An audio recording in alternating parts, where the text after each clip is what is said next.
ആശ്വാസകരമായിട്ടുള്ള സാഹചര്യമാണ് പത്തനംതിട്ട ജില്ലയിൽ. നേരിയ മഴ മാത്രമാണ് പത്തനംതിട്ടയിൽ അനുഭവപ്പെടുന്നത്. ഇന്നലെ ശക്തമായ മഴയിൽ വലിയ നാശമുണ്ടായ റാന്നിയിലും ആറന്മുളയിലും വെള്ളം ഇറങ്ങി എന്നുള്ളതാണ്. റാന്നി നഗരം പഴകുളം മധു MLA നേതൃത്വത്തിൽ വൃത്തിയാക്കി. ശബരിമല തീർത്ഥാടകർക്ക് സുരക്ഷാ മുന്നറിയിപ്പ് നൽകിയിട്ടുണ്ട്. അതേസമയം അപ്പർ കുട്ടനാട്ടിലടക്കം വെള്ളപ്പൊക്ക ഭീഷണി നിലനിൽക്കുന്നു. അമ്പലപ്പുഴയിൽ 6 വീടുകൾക്ക് നാശനഷ്ടമുണ്ടാവുകയും ചെയ്തു. ശശി നാരായണൻ കൂടുതൽ വിവരങ്ങൾ നൽകും. ശശി, ഈ ആറന്മുള റാന്നി മേഖലകളായിരുന്നു കൂടുതൽ ആശങ്കയുണ്ടാക്കിയത് ഇന്നലത്തെ ദൃശ്യങ്ങളൊക്കെ കാണുമ്പോൾ. എന്താണെങ്കിലും അവിടെ വെള്ളം ഇറങ്ങി ഇതാ വൃത്തിയാക്കുന്ന ദൃശ്യങ്ങളാണ് ഇപ്പോൾ കാണുന്നത് പ്രേക്ഷകർ. അപ്പോൾ പൂർണ്ണമായിട്ടും ആശങ്ക ഒഴിഞ്ഞോ? എന്തോ പൂർണ്ണമായി ആശങ്ക ഒഴിഞ്ഞു എന്ന് പറയാൻ കഴിയില്ല. എന്നാലും റാന്നിയിലും ആറന്മുളയിലും വെള്ളം ഇന്നലത്തേക്ക് ഇറങ്ങിയിട്ടുണ്ട്. ആറന്മുളയിൽ പല ഭാഗങ്ങളിലും വെള്ളക്കെട്ട് രൂക്ഷമാണ്. പമ്പ നദിയിലും ജലനിരപ്പം താഴ്ന്നിട്ടുണ്ട്. റാന്നിയിൽ പൂർണ്ണമായി വെള്ളം ഇറങ്ങിയിട്ടുണ്ട്. ആ ബസ് സ്റ്റാൻഡും പരിസരവും വെള്ളം കയറിയ ഇടങ്ങളിലൊക്കെ ഇപ്പോൾ ശുചീകരണം നടത്തുന്ന പ്രവർത്തനങ്ങൾ നടന്നുകൊണ്ടിരിക്കുകയാണ്. എന്തായാലും ശബരിമല തീർത്ഥാടകർക്കുള്ള മുന്നറിയിപ്പ് കൂടിയുണ്ട്. ഇന്ന് വൈകിട്ട് നട തുറക്കും. നാളെയാണ് നിറപുത്തരി ചടങ്ങ്. പമ്പയിൽ ജലനിരപ്പ് ഉള്ളതുകൊണ്ട് തന്നെ ഈ കൂടുതൽ ഭക്തജനങ്ങൾ വന്നാൽ ഒരുപക്ഷെ വനത്തിൽ കൂടെ മഴയാണ്. മഴ സമയത്ത് മരങ്ങൾ ഒടിഞ്ഞു വീണുള്ള അപകടങ്ങൾ ഉണ്ടാവും. അത്തരം കാര്യങ്ങളൊക്കെ മുൻകൂട്ടി കണ്ടുകൊണ്ടാണ് തിരുവിതാംകൂർ ദേവസ്വം ബോർഡ് ഒരു അറിയിപ്പ് നൽകിയിട്ടുണ്ട്. കൂടുതൽ ഭക്തജനങ്ങൾ എത്തരുത് എന്നൊരു അറിയിപ്പ് നൽകിയിട്ടുണ്ട്. കാരണം മഴ ഏത് സമയവും മാറി മാറി കാലാവസ്ഥയുടെ വ്യതിയാനം ഉണ്ടാകാം. അതുകൊണ്ട് പെട്ടെന്നൊരു കാലാവസ്ഥ വ്യതിയാനം ഉണ്ട്, മഴയുണ്ടായാൽ ശക്തമായ മഴയുണ്ടായാൽ തീർത്ഥാടകർ വഴിയിൽ കുടുങ്ങാനും അല്ലെങ്കിൽ പമ്പയിലടക്കമുള്ള വെള്ളജലനിരപ്പ് ഉയരുന്ന അപകടം ഉണ്ടാകാൻ സാധ്യതയുള്ളതുകൊണ്ടാണ് ഒരു മുന്നറിയിപ്പ് നിലയ്ക്ക് ഇത്തരത്തിൽ തിരുവിതാംകൂർ ദേവസ്വം ബോർഡ് ഒരു അറിയിപ്പ് ഇറക്കിയിട്ടുള്ളത്. എന്തായാലും പത്തനംതിട്ട ജില്ലയിലെ ഈ ആറന്മുളയിലാണ് വെള്ളക്കെട്ട് രൂക്ഷം. ആറന്മുളയിൽ പല സ്ഥലത്തും ഈ പമ്പാ നദിയിലെ ജലനിരപ്പ് താഴ്ന്നതിന് ശേഷം താഴ്ന്ന പ്രദേശങ്ങളിൽ വെള്ളക്കെട്ട് ഇപ്പോഴും തുടരുകയാണ്. പല വീടുകളും വെള്ളത്തിന് അടിയിലാണ്. ക്യാമ്പിൽ നിന്നും കുറെ ആളുകൾ തിരിച്ചു പോവുകയും കുറച്ച് പേർ ക്യാമ്പിൽ തുടരുകയും ചെയ്തൊരവസ്ഥയുണ്ട്. നിലവിൽ ആറന്മുള ക്ഷേത്രത്തെ ചുറ്റുമൊക്കെ ഇന്നലെ വെള്ളം കയറിയ അവസ്ഥയുണ്ട്. അവിടെ വെള്ളം ഇറങ്ങിയ സാഹചര്യമുണ്ട്. അതേസമയം പല ഇടറോഡുകളിലൊക്കെ വെള്ളം കെട്ടി നിൽക്കുന്ന അവസ്ഥയുണ്ട്.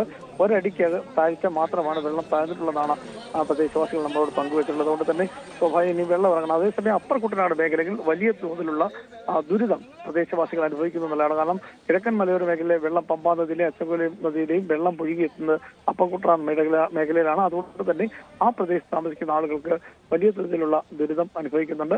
നിലവിലത്തെ സ്ഥലത്ത് റാന്നിയിലെ ഇപ്പോൾ ഇന്നലെ കണ്ട ഭീതി അല്പം ഒഴിഞ്ഞിട്ടുണ്ട്. വെള്ളം പൂർണ്ണമായി ഇറങ്ങിയിട്ടുണ്ട്. ഗതാഗതങ്ങൾ പുനഃസ്ഥാപിച്ചിട്ടുണ്ട്.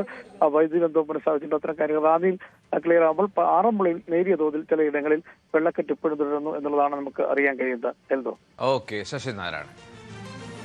കോട്ടയം ജില്ലയിൽ വിവിധയിടങ്ങളിൽ കനത്ത വെള്ളക്കെട്ട് തുടരുന്നുണ്ട്. ഇല്ലിക്കൽ, താഴത്തങ്ങാടി, ചെങ്ങളം, അയ്മനം, പടിഞ്ഞാറൻ പ്രദേശങ്ങളിൽ വെള്ളം കയറി. ആർപ്പൂക്കരയിലും താഴ്ന്ന പ്രദേശങ്ങൾ വെള്ളത്തിനടിയിലാണ്. ശ്രീജിത്ത് വിവരങ്ങൾ നൽകും. ശ്രീജിത്ത്, ഈ കോട്ടയത്ത് ഇന്നലെ പാലാ ടൗൺ മുങ്ങിയത് കണ്ടതാണ്. ഇപ്പോൾ മറ്റേതൊക്കെ പ്രദേശങ്ങളിലാണ് ഇപ്പോൾ സാരമായി ഈ വെള്ളക്കെട്ടിന്റെ ഭീതി ദുരനുഭവമുള്ളത്? എൽദോ, ഈ പടിഞ്ഞാറൻ മേഖല, അതായത് ഈ കുമരകം, അയ്മനം, തിരുവാർപ്പ്, ഈ താഴ്ന്ന പ്രദേശങ്ങളിലാണ് വെള്ളക്കെട്ട് ഇപ്പോൾ ഉള്ളത്. ഈക്കൽ പോലെ ചില കിടക്കുന്ന പ്രദേശം ഉണ്ടായിരുന്നു. അവിടുന്ന് വെള്ളം ഏതാണ്ട് ഇറങ്ങി തുടങ്ങിയിട്ടുണ്ട്. അതായത് ഇന്നലെ രാത്രി ഏതാണ്ട് കഴിഞ്ഞപ്പോൾ തന്നെ മഴയ്ക്ക് കാര്യമായ ശമനം ഉണ്ടായിട്ടുണ്ട്. ഇന്ന് രാവിലെയും പെയ്തിട്ടില്ല. അത് കിഴക്കൻ മേഖലയിലടക്കം പെയ്തിട്ടില്ല. അത് വലിയൊരു ആശ്വാസമായി മാറുന്നുണ്ട്. പാല ടൗണിന്റെ പ്രധാനപ്പെട്ട നഗര ഹൃദയത്തിൽ നിന്ന് വെള്ളം ഇറങ്ങിയിട്ടുണ്ട്. പക്ഷെ മുത്തോലി പോലെയുള്ള പ്രദേശങ്ങളിലെ ഇടങ്ങളിൽ ഇപ്പോഴും വെള്ളക്കെട്ട് തുടരുന്ന കാഴ്ചയാണുള്ളത്. പാലയിലെ വെള്ളം വളരെ പെട്ടെന്ന് ഇറങ്ങിപ്പോകാൻ സാധ്യതയുണ്ട്. പക്ഷേ ഈ ഞാൻ നേരത്തെ സൂചിപ്പിച്ച ഈ 3 പഞ്ചായത്തുകൾ, അവിടെ സാധാരണഗതിയിൽ ഇത്തരം കിഴക്കൻ വെള്ളം ഒഴുകി എത്തിയാൽ അത് ചിലപ്പോഴൊക്കെ ഒരാഴ്ച വരെയൊക്കെ ഏറ്റവും താഴ്ന്ന പ്രദേശങ്ങളിൽ വെള്ളക്കെട്ട് തുടരുന്ന സ്ഥിതിവിശേഷമാണ് സാധാരണഗതിയിൽ ഉണ്ടാകാറുള്ളത്. ഇത്തവണ അത്ര അധികം ഈ ഉരുൾപൊട്ടൽ ഉണ്ടായി വന്ന വലിയ വെള്ളമാണ്. അതിനപ്പുറത്തേക്ക് തുടർച്ചയായി മഴ പിന്നെയും പെയ്യുന്നില്ല എന്നുള്ളത് ഈ മേഖലയിൽ, പടിഞ്ഞാറ് മേഖലയിലുള്ളവർക്കും ഒരു ആശ്വാസമായി തുടരുകയാണ്. ഇന്നലെ പയ്യാനിത്തോട്ടത്ത് മരിച്ച 2 പേരുടെയും സംസ്കാരം ഇന്ന് 3 മണിയോടുകൂടി അവിടെ പള്ളിയിൽ നടക്കുന്നുണ്ട്. എന്തായാലും മഴ മാറി നിൽക്കുന്ന ഒരല്പം ദുരിതം അകലുന്നു എന്നുള്ള ഒരു സൂചനയായി മാറുകയാണ്. എൽദോ. ഓക്കെ ശ്രീജിത്ത്, എന്നാലും കോട്ടയത്ത് പലയിടങ്ങളിലും വെള്ളക്കെട്ടുണ്ട്, അതിൻ്റെ സാഹചര്യമുണ്ട്. അതാണ് ശ്രീജിത്ത് വിശദീകരിച്ചത്. മലപ്പുറം ജില്ലയിലും മഴ ശക്തമായി തുടരുകയാണ്. പൊന്നാനിയിൽ കടലാക്രമണത്തിൽ 2 വീടുകൾ തകർന്നു. ചാലിയാറിലും കടലുണ്ടി പുഴയിലും ജലനിരപ്പ് ഉയരുന്നതിനാൽ പ്രദേശവാസികൾക്ക് ജാഗ്രതാ നിർദ്ദേശം നൽകി. ഏറനാട്, കൊണ്ടോട്ടി, നിലമ്പൂർ താലൂക്കുകളിലും 7 ദുരിതാശ്വാസ ക്യാമ്പുകളിലായി 39 കുടുംബങ്ങളുണ്ട്.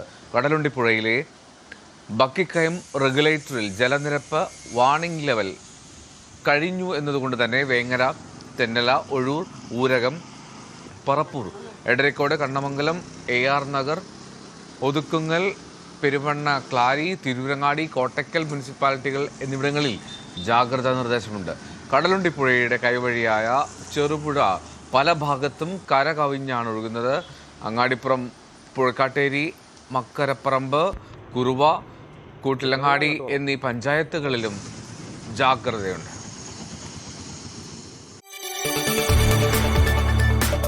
കൂടുതൽ വാർത്തകൾക്ക് news 18 Keralam YouTube channel subscribe ചെയ്യുക.